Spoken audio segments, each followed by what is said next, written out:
Hello, everybody, and welcome to the Goldwater Institute's webinar on conversation with Iain Murray, the author of The Socialist Temptation. I'm Tim Sandefur, the Vice President for Litigation here at the Goldwater Institute. This is part of our continuing series of conversations with people who are either scholars of or personal, shall we say, refugees from socialism, which appears, unfortunately, to be in rising popularity in today's political culture. So we've decided to spend today with a friend of ours from the Competitive Enterprise Institute, Iain Murray, who's the author of this new book, The Socialist Temptation, the terrifying rat trap on the cover. Welcome, Iain. Thanks for joining us. It's a delight to be with you today, Tim. So now you have personal experience with socialism. You are originally from Britain, and you grew up under the socialist rule of Britain, which, you know, a lot of people, I think, when Americans talk about socialism, obviously they have in mind things like the Soviet Union or Venezuela or Cuba or something, and they don't really think about Britain under socialist rule, which began in 1946. Why don't you tell us a little bit about what it was like growing up in socialist Britain? Yes, I mean, I very much grew up under late stage democratic socialism in the UK. As you say, a socialist government was elected just after the war in 1946. So on the basis that the government had done a really good job during the Second World War, so why not turn over everything to it? That was essentially the theory. And so the Labour Party embarked on a large scale program of nationalisation. So most of the productive industry in Britain, the extractive, the manufacturing, all of that became the utilities as well, of course. They were all nationalized. So a vast majority of the workforce in Britain was actually working for nationalized industries. Yeah. This led to the dominance of labor unions over the democratic socialist government. Meanwhile, the conservative opposition just sort of went along with it for a very long time. And so what happened was that you got to the stage when I was in my, just at the end of my first decade, starting to do homework. I was having to do homework by candlelight, because the power workers were on strike, or the coal miners who provided the coal that got the power working, they were on strike. Or I couldn't get to school because public transport unions were on strike. They were all. It seemed as if they were always on strike, and this led to the 1979 Winter of Discontent. When health workers, municipal workers, even grave diggers went on strike, and so you were left in that winter with the trash piling high on the streets because the municipal sanitation workers weren't collecting it, and the dead were lying unburied. And it was at that point that the British people finally turned around and said, "No, that's it. We've had enough," and they elected Margaret Thatcher on a platform of reversing the socialist dominance. It's incredible to think how recent that was. By the way, anybody who's calling in and listening into our conversation today, you can ask a question, and we can answer your questions by typing your question into the question and answer box that's at the bottom of your screen, and we'll get to answering some of the questions from the audience in a little bit. Now, one story you tell in the book, Iain, which I had never heard of, and which I'm consistently shocked by this. And by the way, this is a tip from me to anybody out there. Whenever you have an opportunity to talk to somebody who grew up in a socialist or communist country, do so. It's the most remarkable conversation. I've always, whenever I meet somebody who grew up in the Soviet Union or Cuba or something, I just love to talk to people about these experiences because it's so hard to fathom. But you tell this absurd story about having to wait on a waiting list for telephones. Yeah. Oh yeah, yes. Because the post office was put in charge of telecommunications during that period just after the war, the post office bureaucracy basically allocated you telephones based on a waiting list. You could apply for one, and you could eventually they get round to sending an engineer to install it. If you lived in a semi-detached house, a duplex, I think you call them here, you would have to originally have a party line shared with the other family in the house, in the property, and so on. A friend of mine whose father went away on for international business trips on a regular basis, his mother applied to have an extra phone installed in her bedroom, so she didn't have to get up and go downstairs to talk to him late at night on an international call. And of course, the post office demanded to know a justification for this. So she had to fill out all sorts of forms, the sort of forms we're all familiar with in bureaucracy, just to get that additional phone. That's the sort of thing that we were talking about. And there was a complete lack of choice. There was one model of phone until the mid-70s, when they introduced a new form of space-age looking trim phone, they called it. But that was it. That was your choice. The old clunky model or the space age model, but no other choice. It's funny, when we think of socialism, I think a lot of people either they think of the gulag or they think of utopia. But it's like in real life, socialism is usually much more like an endless series of staff meetings. It's like you're constantly having to fill out paperwork and justify yourself to the government. Why do I want an extra phone in my house? Well, just convenience sake, but that's not a good enough reason, Yeah, I'm reminded of a meme that's been going around recently, where it's what people think libertarians are about. There's a guy saying, "Why can't I own a nuclear weapon?" And then it's what libertarians are actually about, and it's why can't I paint my own shed? Right, Yeah, exactly. and that's a sort of pettifogging bureaucracy that socialism engenders. You have people who have to justify their own existence, who have to have some excuse for why they are getting a salary at taxpayer expense, and so they help make up these rules that just clog up your daily life in a sort of demosclerosis. Yeah, and you talk about in the book, you talk about how there are basically two inescapable features of socialism, which is expropriation and bureaucracy, that these are really inherent, baked into the very concept of socialism, and yet people sort of ignore that fact. Well, yes, I mean, the bureaucracy one is particularly interesting because socialism is often characterizing by supporters as a reaction against a system of exploitation and oppression. It's a reaction against the idea that there is a ruling class.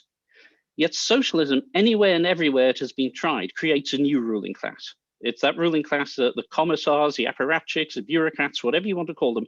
They take over the position of the old ruling class, and it's exactly what George Orwell talked about in his phenomenal allegory, Animal Farm. You end up with a situation where the animals believe that all animals are equal, but then that coda is added, but some animals are more equal than others. And that's what the bureaucrats, the commissars, the apparatchiks, they get that position of being more than equal. And then, of course, the answer to that is always, well, that's not real socialism. Indeed, that's always the answer. I'm indebted to my colleague Christian Niemitz in the Institute of Economic Affairs in the UK, who wrote an excellent book called Socialism, the Failed Idea Who Never Died. He pointed out an interesting lifestyle of socialist societies. The first stage, it's three stages. The first stage is that the revolution comes, or the voters come in, and socialism is going to be established in the Commonwealth. And everybody says, this is it. This is the new dawn. The International Brotherhood of Man is here. We at long last will have the real socialist state. And then the second stage is, after a few years, the wheels are starting to come off, and things are the internal contradictions of socialism are starting to manifest. And at that point, they turn around, and there's a lot of whataboutery. It's okay, this system may be bad, but think about what it was before, and look at what the Americans are doing over there. We're at least still a democratic country. Things like that. Yeah. Well, and then finally, third stage, when everything has gone to hell in a handbasket, then they turn around and say, no, well, that wasn't real socialism, and it never was. And the people who say that are often the very same people who said, here it is, real socialism at last, at the beginning. Yep. And you talk about the internal contradictions of socialism. I think that is a key sticking point for a lot of people, because really your book is really about why it is that people are attracted to socialism. And, to those of us who are familiar with this, who, we spend our careers or in our education studying political questions and economics and things, it seems obvious to us, but to a lot of people it doesn't. And that's because they don't spend as much time concentrating on these issues as we do. So they're attracted to it. And so they tend to fall for that, I think, because they don't hear the idea or don't comprehend the idea that these contradictions are inherent.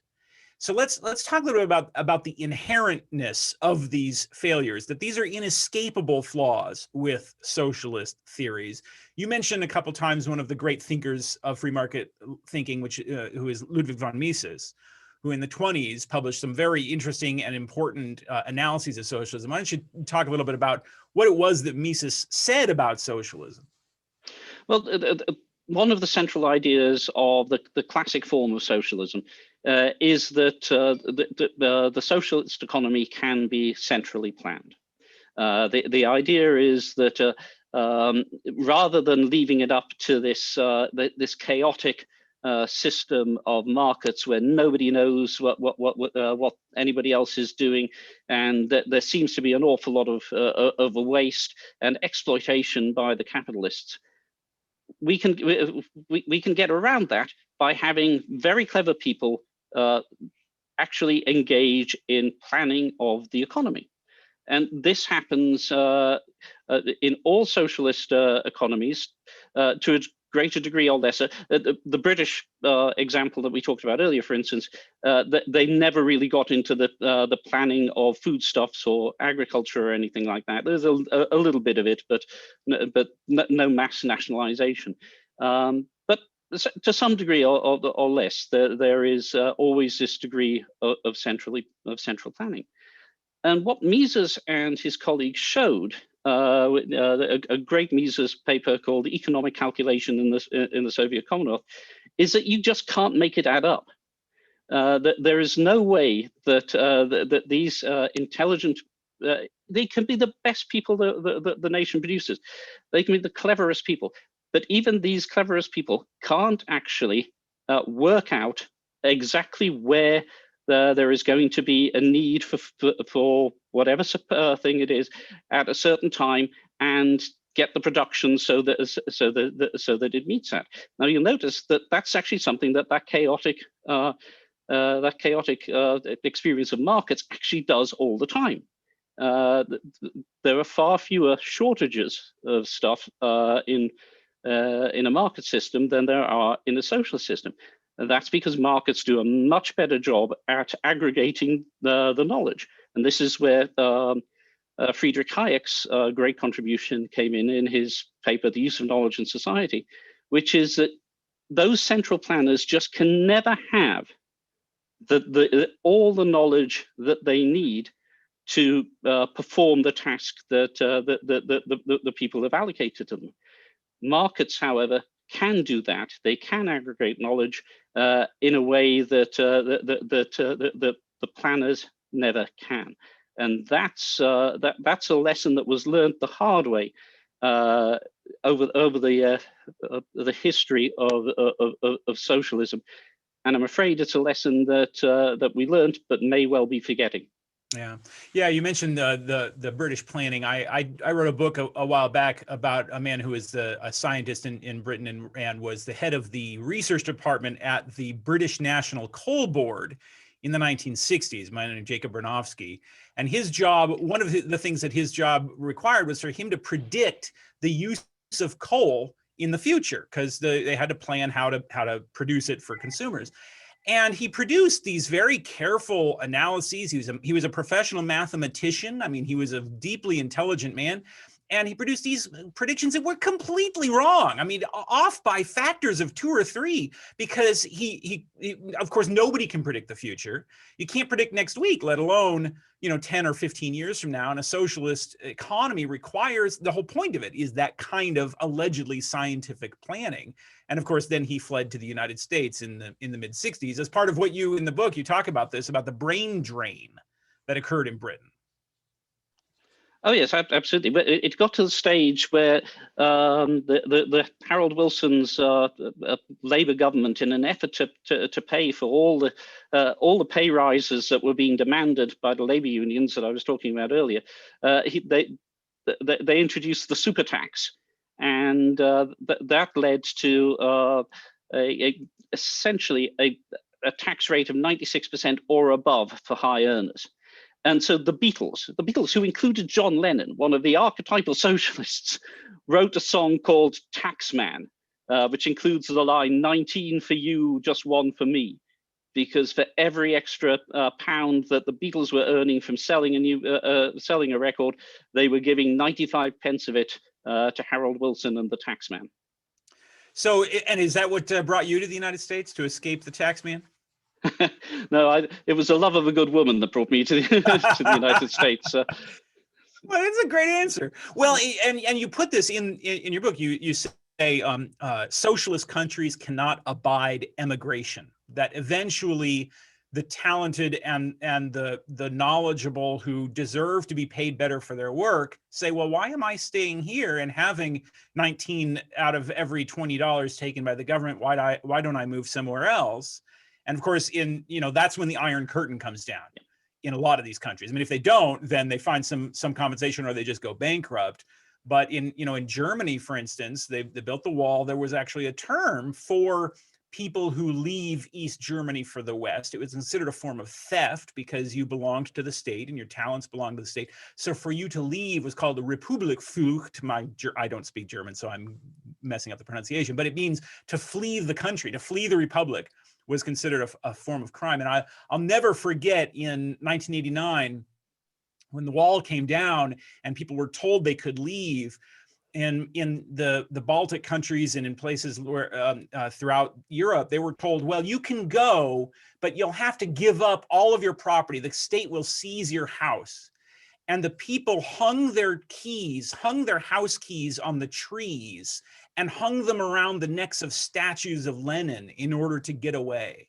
It's really telling that the workers' paradise, people are so eager to flee that they're willing to just leave behind everything and go. Oh, indeed. And what's interesting about this is that this actually goes back to the very beginnings of socialism, or at least of Marxian socialism. Karl Marx and Friedrich Engels in the Communist Manifesto say that immigrants, they'll be allowed to leave, but they have to have all their property confiscated.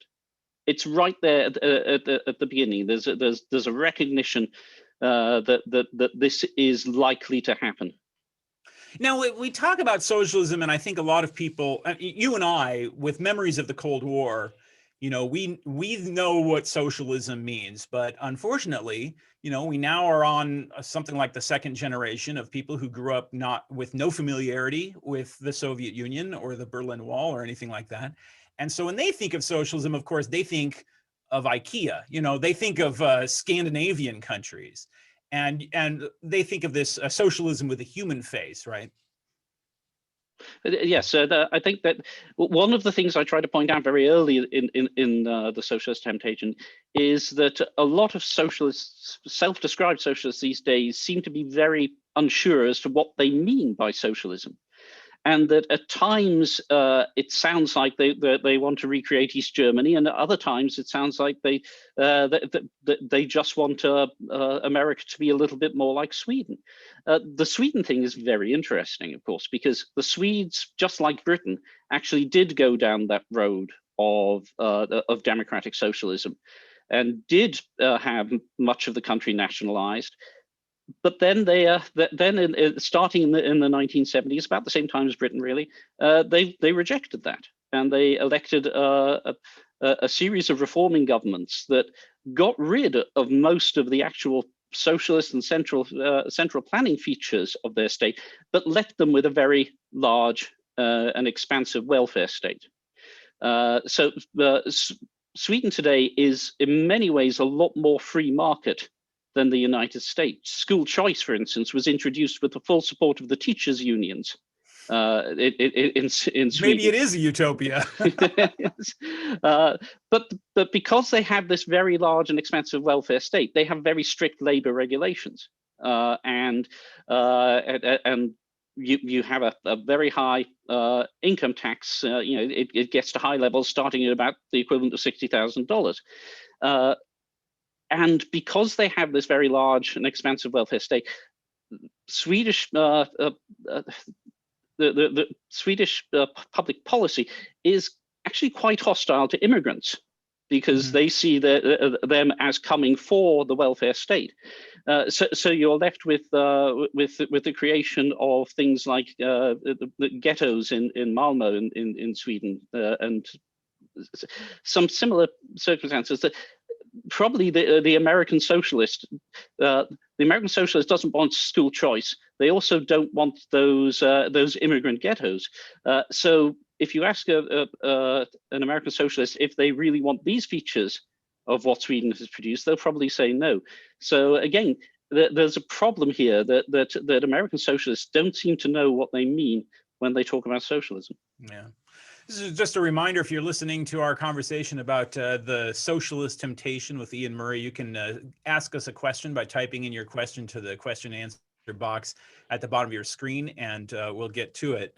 Yeah, I think the Scandinavian mantra is a way of trying to say to have the attractive features of socialism without the tons and tons of baggage that comes with the history of socialism from ancient days to the present. But let's get down to the basic question in your book, which is why are people attracted to socialism to begin with?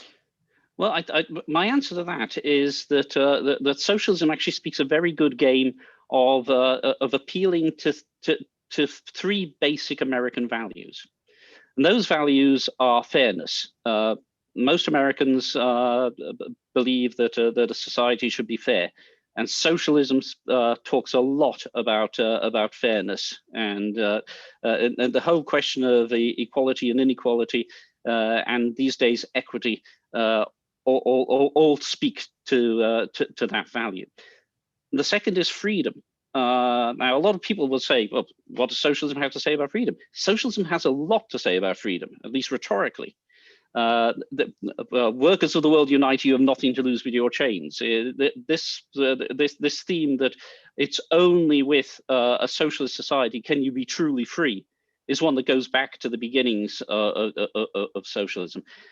And then, of course, there's another value, which is essentially the value of community. Americans believe a lot in community, and socialism is, on its face, if you believe its rhetoric, it's all about reinforcing a community. You go back to Marx and his purple prose, from each according to their ability to each according to his needs. Yeah, that's about a community coming together for the talented to help the people who need stuff. So socialism speaks a very good game about all of these values, and if you take the socialist rhetoric at face value, then you are probably going to be attracted to it. It's only when you start digging into it that you realize that the rhetoric doesn't quite match up with what the policies that are being advanced would actually entail. For instance, take the hot button topic of freedom of speech. Most Americans believe that that's a fundamental part of that value of freedom. Yet, if you look at how socialists have approached freedom of speech, Rosa Luxemburg, for example, a great Marxist philosopher and activist, she was firmly of the opinion that yes, of course, you have the right to freedom of speech, but it's only freedom of speech if you are actually addressing the inequities of the power structure. So you are allowed to criticize the power structure. That's fine. That's freedom of speech. But you are not allowed to defend the power structure, because by doing so, you are engaging in an act of oppression. And so when you get down to it, when you look at how socialism actually treats these values, it treats them in ways very different from the common understanding of those American understanding of those values. Yeah, that's well put. And actually, what you said reminds me of another passage. You quote a passage from Marx in your book, which is very interesting. That it goes like this: the worker feels himself outside his work in capitalist society, and in his work feels outside himself. He feels at home when he is not working, and when he is working, he does not feel at home. His labor is therefore not voluntary, but coerced. It is forced labor in capitalist society. And it struck me in reading that passage that this idea that in a capitalist society, you don't really choose to work, or your freedoms are illusory in capitalist society, is really crucial to the socialist argument. And it seems like it relates very much to what you're just saying about freedom of speech.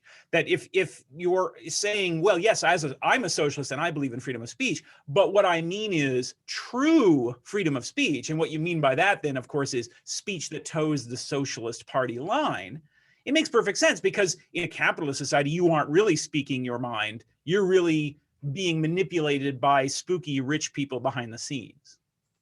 Yes, I mean, that's very much the case. I mean, there's a central socialist concept of alienation, the idea that the capitalist society alienates the worker from the products of his labor, for instance, as if that doesn't actually happen in socialist societies as well. But you know, when you get down to it, socialism is always about trying to point out contradictions in capitalism that don't really manifest when you actually think about it.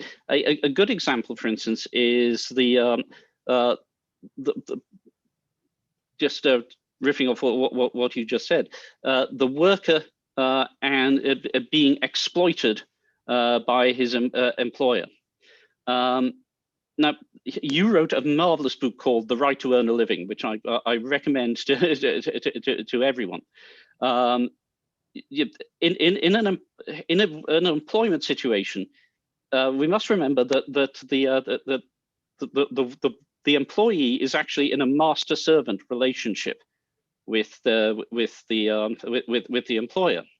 This means that there is a sense in which you have an exploitation there. You sell your time, and therefore the employer is allowed to tell you what to do with it.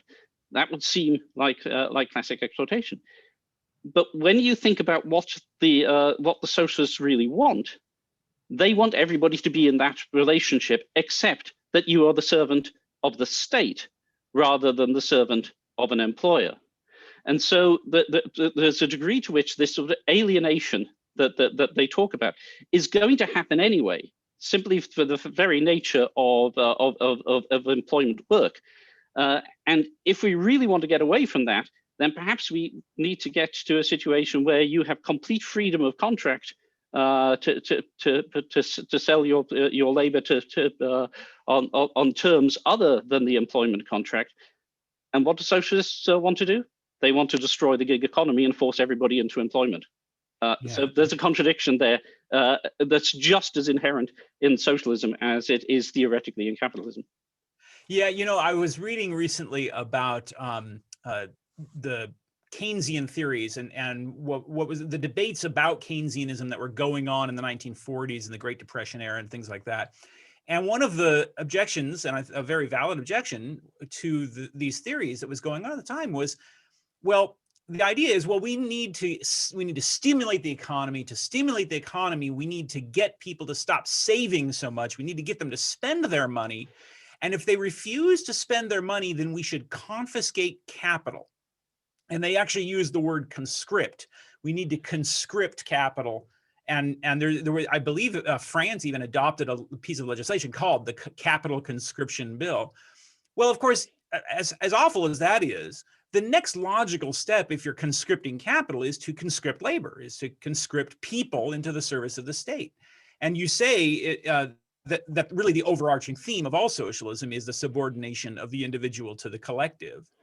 And this is how it manifests, how it is, as we said earlier, inevitable, inherent in the socialist theory that coerced labor is necessary by the very logic of socialism.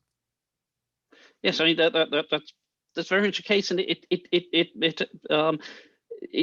it manifests very early on in socialist societies. If you look at the history of the Paris Commune, for instance, which only lasted a couple of years.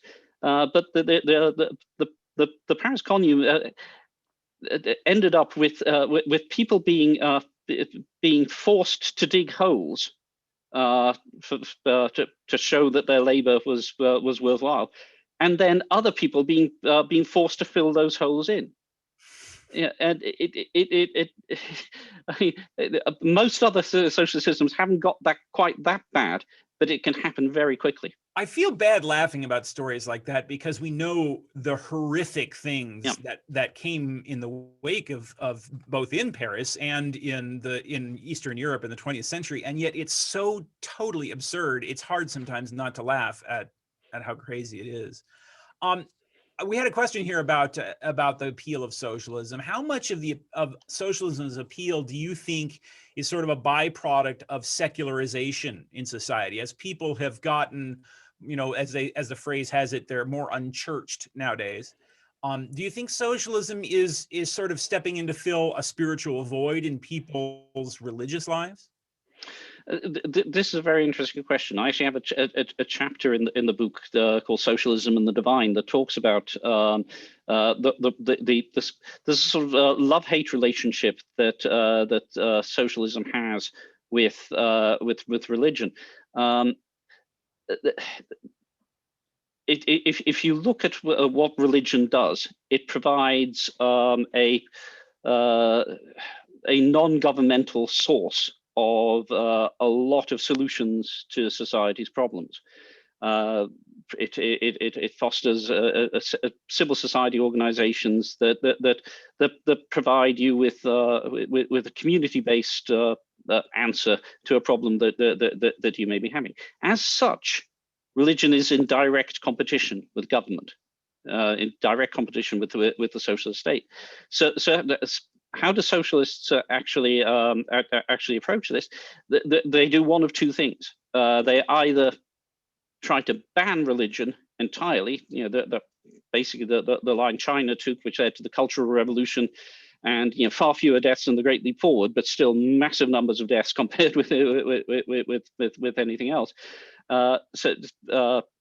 And there may be an extent to which the increasing secularization is a result of that push towards socialism as much as a cause of it, or they try to co-opt it, and that's what happened in the Soviet Union, where basically the church was allowed to continue, but it was very clear that the patriarchs were doing Moscow's bidding, the Kremlin's bidding, should I say, more often than not. And even happened with the Church of England in the UK, where there was a sort of entryist movement into the Church of England, so that in the 1980s, when Margaret Thatcher was trying to roll back the frontiers of the state, the bishops were saying, no, government has to provide these answers, when, of course, traditionally the church had been the source of a lot of these answers itself. So that sort of entryism to take over the institution it happens as a result of that. But to get back to the original question, which is, to what extent is there the retreat of religion provide an opening for this? I think that's undoubtedly the case. I think it's because the church provides, whichever church you're talking about, provides answers. And if that church isn't there to provide answers, people will look elsewhere. And if somebody is saying, "Oh well, the government can do that," then people are likely to turn to that. So yes, I think there is certainly a degree in which secularization is to blame for the rise of socialism. But as I say, I don't think it's necessarily a one-way street. I think it goes both ways. Yeah, that's right. So we got another question here from a person joining us on the call. Remember, if you have questions you'd like to ask, type them into our Q&A box at the bottom of your screen. Another question here, China has a regime that's blended market economics with government control via things like social credits. And this person says, and apparently people are not fleeing China. Millions of people don't vote with their feet away from the Chinese totalitarian market system blend. So how does that bode for arguing that socialism is rejected by freedom-loving people? Well, I think if you look at the applications for British national overseas citizenship from the citizens of Hong Kong, the number of people who've applied for that, that would suggest that a lot of people are trying to get out of there.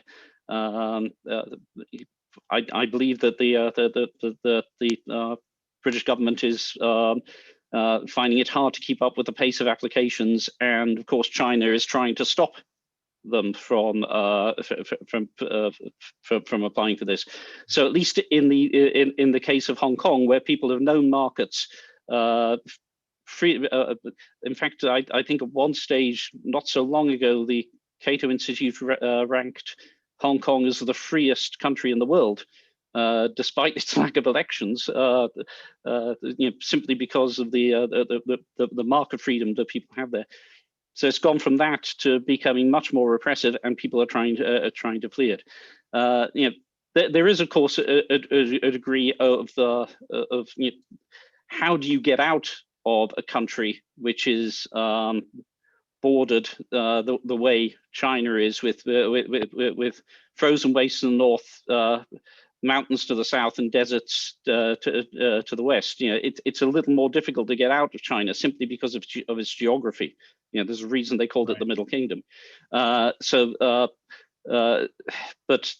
if the transportation links were a little easier, then I think perhaps we might be seeing a lot more people trying to get out. Yes, in fact, I believe we just heard this week that China has adopted legislation that enables it to prohibit people from leaving Hong Kong, from getting on a boat or on an airplane, which is really the Berlin Wall coming down in our lifetimes. What's going on in Hong Kong, I think, is really an unmitigated tragedy. It is. And I think future generations will look back on this period of what's going on in Hong Kong as one of the great horrors of the 21st century, which, like it or not, is already a fifth over. Oh, goodness. Well, now we talk about horrors like that. People, again, as we said earlier, people sort of put that on one side, and then they think, well, yeah, but that's not the kind of socialism I favor. I favor this friendly kind of socialism that comes wrapped up in a nice, pretty box with a pink bow on it. Are we running the risk, and I heard a lot of people saying this in the past 2 or 3 years, have we run the risk of crying wolf when it comes to socialism? And by we, I mean those of us who are of a free market perspective. When things like Obamacare came along, a lot of people in our community said, well, this is socialism. This is, it's at least the camel's nose under the tent. This is, and of course the same thing was done 50, 60 years ago with things like the New Deal or what have you. Do you think that was a mistake? Do you think that our side shouldn't have rung the socialism bell so loudly? Did that make socialism more palatable to the other side? Or do you think that is valid to say that is a form of socialism? I think if you look at, there are a lot of people on the right who would say that, yes, Sweden is socialist. That's been the case for a while, and it's increasingly the case today. I think if there was a move towards calling any increase in public expenditure of socialism, I think that's even more the case today, when people turn around and say that a company deciding who can use its products and services is socialist, when in fact it's a mere assertion of property rights, something that socialism abhors. So I think that just as much as there is confusion on the left about what socialism is, I think increasingly there's confusion on the right, and we should be very careful about what we call conservatives, about what conservatives call socialism going forwards, because if there wasn't a crying wolf problem, and I think there may have been, there certainly will be a crying wolf problem in the very near future.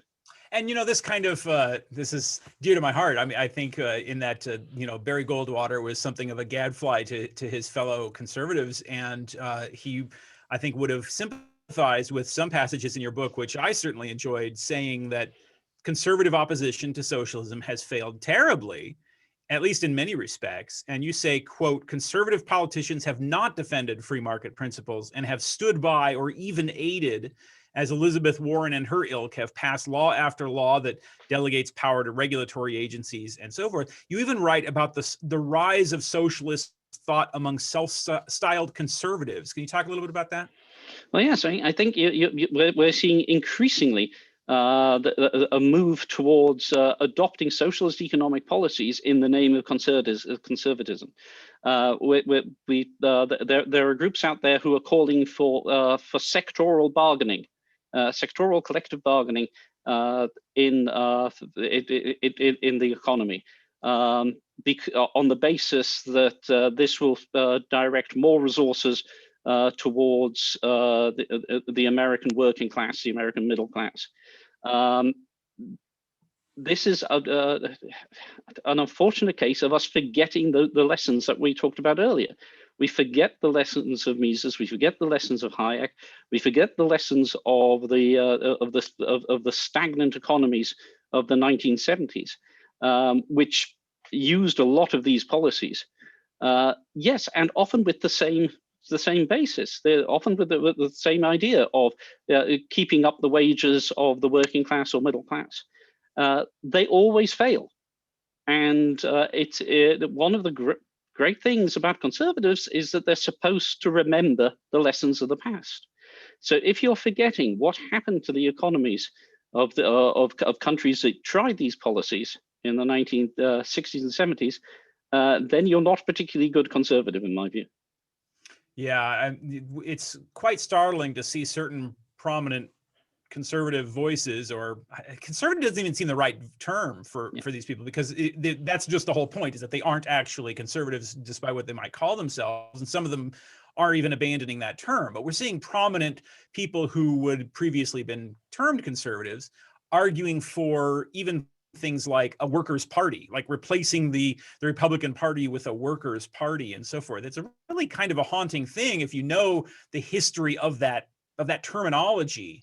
It's a rather frightening thing to see it rising in the United States. Yes, well, you can see it happening with even more alacrity in the United Kingdom. If you look at the so-called conservative government of Boris Johnson, they are just increasing public spending with abandon. They are raising taxes. They are kowtowing to the more radical elements of the Green movement. For instance, a Cambridge University report came out the other week that suggested that if you're going to meet the conservative government's targets for carbon reduction by 2050, then given current technology, you will have to ground all aircraft in the UK in the late 2030s.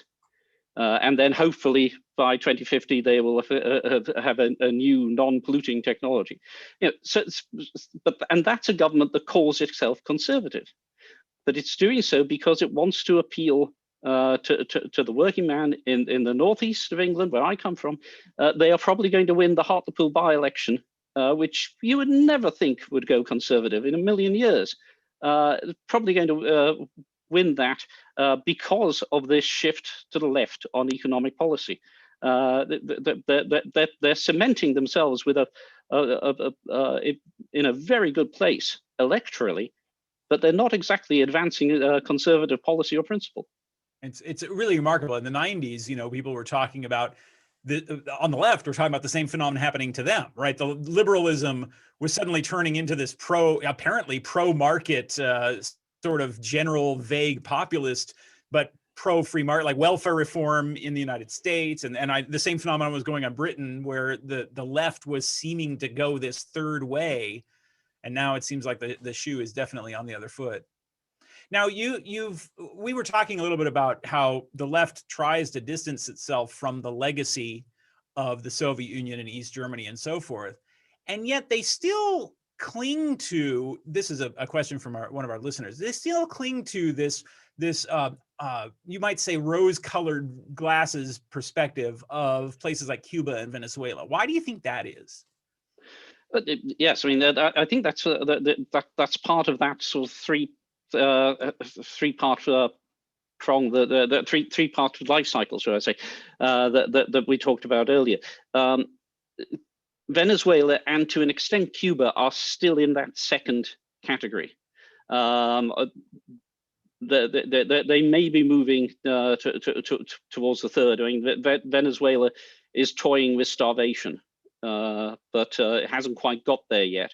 Although, as the British journalist Toby Young pointed out of Venezuela, that socialism always starts with talk about the International Brotherhood of Man and always ends with you eating your own pets. Because there are reports that household pets are being eaten in Venezuela, but there's still that element of whataboutery going on. If you talk to a self-respecting socialist about what's going on in Venezuela, they will blame the CIA, they will blame foreign agents, they will blame wreckers, the saboteurs. It's everybody's fault, but the government of Chavez and Maduro.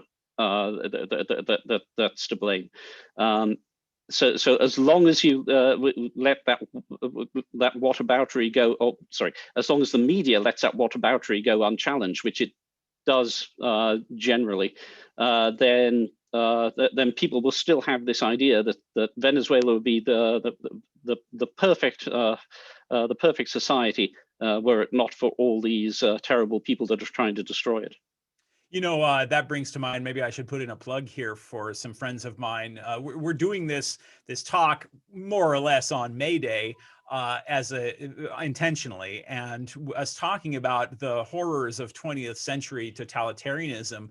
I've been a longtime supporter of the Victims of Communism Memorial Foundation in Washington, D.C., which has built a Victims of Communism Memorial. It's a replica of the statue that was erected in Tiananmen Square in China in 1989, which is a lovely statue in Washington where they commemorate the millions and millions of lives that were lost to communism in the 20th century, and of course are still being lost to communism in the world's largest population today in China. So if for those who are interested in looking in more on this, they not only do they commemorate the memory of these people, but they put together lesson plans and other ways to help teach the younger generation about the horrors of communism. You can just Google Victims of Communism Foundation and find out more information about them. Very, very worthy cause. Iain, do you think that, this is another question from a listener, do you think it's just inherent in human nature to desire some form of utopianism? That in many ways gets back to the question we were talking about earlier about secularization and socialism. We all Christians want to build a new Jerusalem. I'm sure there are other parallels to that in other faiths. But yes, we want a better society. We want a perfect society. I think, yes, that is inherent in us. So anything that speaks to that, anything that gives you the promise that you can build the perfect society, is probably going to appeal to people. This, of course, is where one of the virtues of the past virtues of conservatism came in, which is that you don't believe everything that people tell you. You need to be skeptical. Russell Kirk talked about skepticism as the basis of conservatism. You need to be skeptical of these claims, and unfortunately, a lot of people are not. Yeah,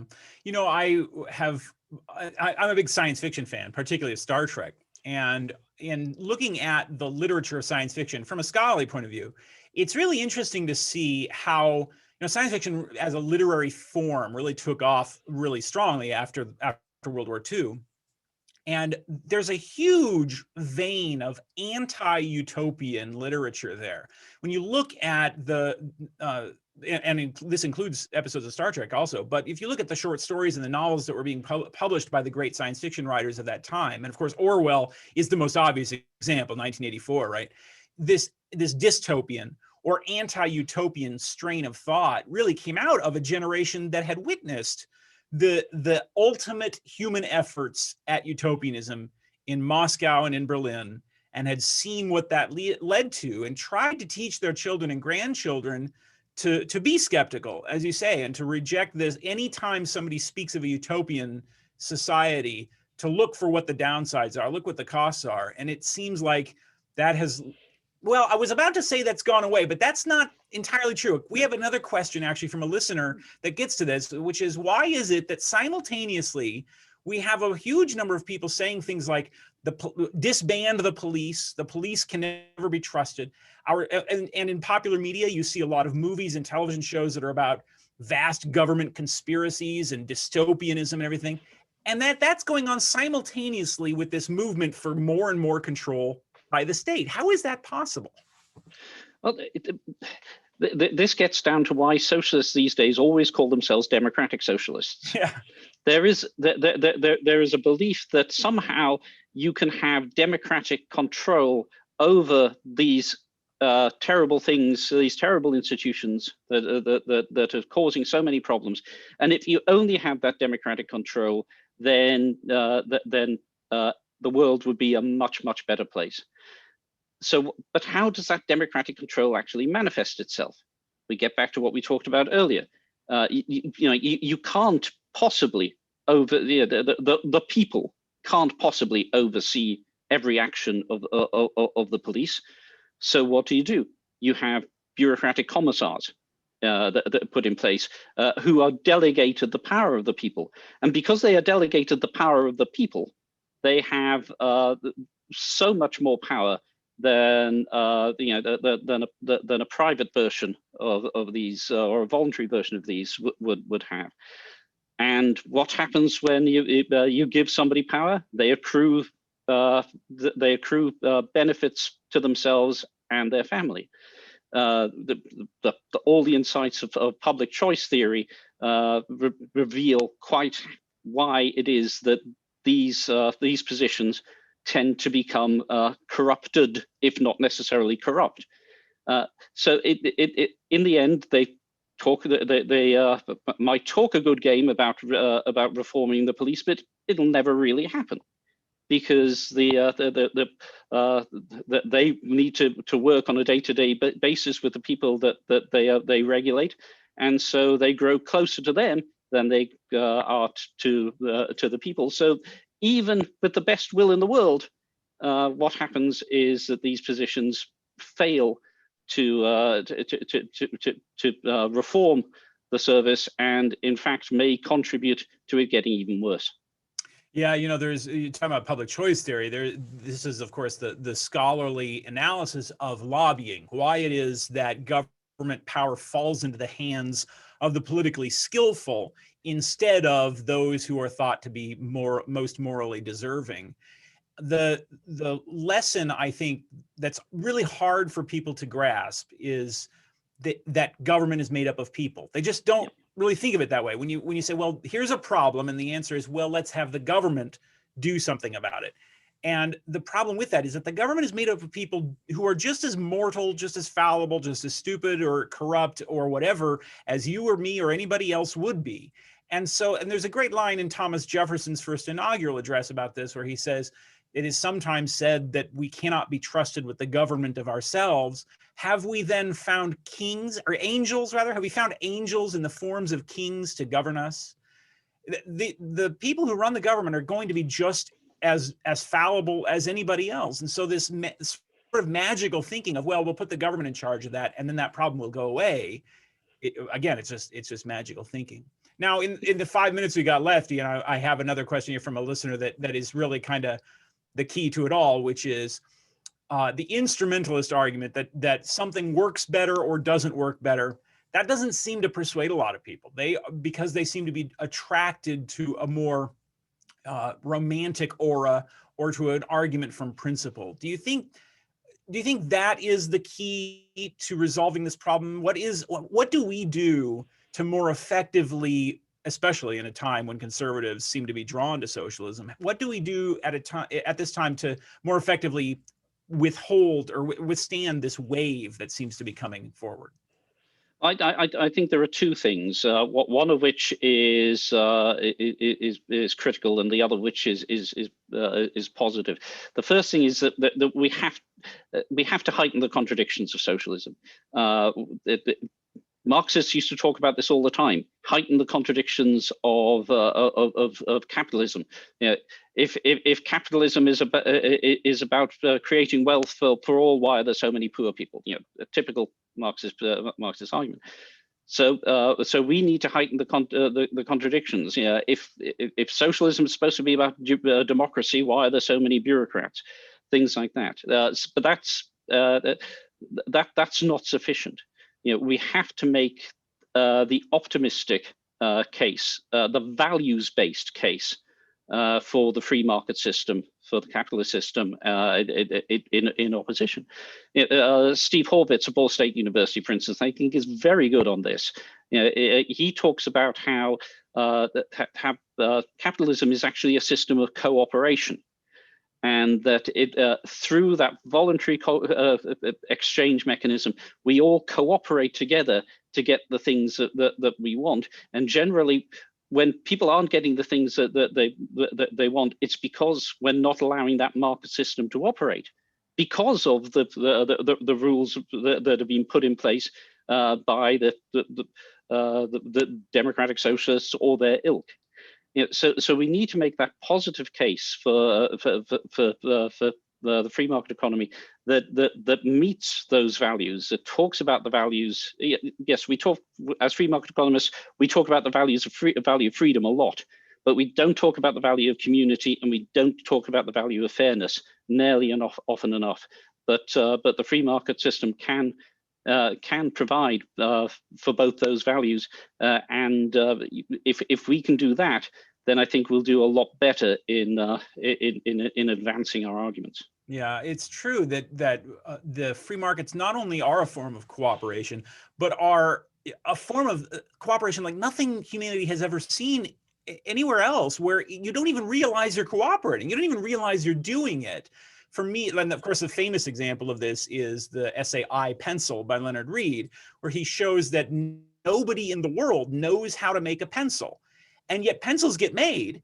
But if you were to try to put a bureaucracy in charge of pencil making, then of course it would have to get the wood and the graphite and the eraser and all these sorts of things. Well, to get the wood, you'd have to have a forest, and you'd have to have lumberjacks, and you'd have to feed the lumberjacks, and you'd have to be able to transport the wood to the factory. And so there's so many factors that go into even making something as simple as a pencil that no central bureaucracy could possibly manage it. And yet the market, it's really quite miraculous. People talk about the invisible hand, and it really is. It's almost like magic that it's able to put together all of these resources to serve consumers' needs and to anticipate future needs in ways that socialist economies just never can do that.